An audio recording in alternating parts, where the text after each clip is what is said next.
Hi, I'm Carrie Shull and welcome back. Today we're going to talk about decision 10 and 11 in crafting the perfect offer to win in a bidding war.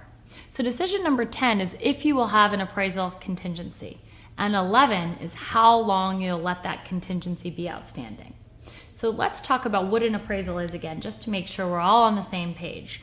The appraisal is actually a representative. The appraiser is a representative that the bank hires to make sure that the property value comes in when they're giving you their loan. So the appraisal is actually designed to protect the bank, okay? So the decision of whether you have your offer contingent on the appraisal or non-contingent on the appraisal. If you're the seller and there's one offer that all the other terms are the same, but one is contingent on the appraisal and the other is non-contingent, obviously the seller picks the certain offer, the one that's non-contingent. So if you're a buyer and you're trying to decide, am I willing to make an offer non-contingent on appraisal, the first thing you need to consider is if you have the cash, if for some reason it doesn't appraise.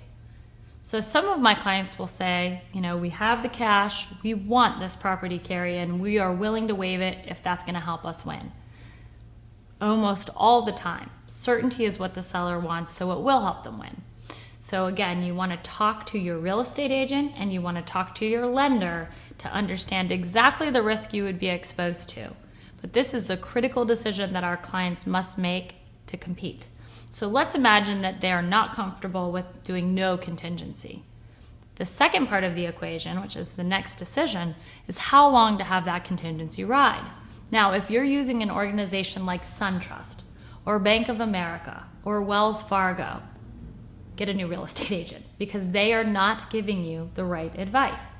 I used those organizations in the past and I have nothing against what they used to be able to produce.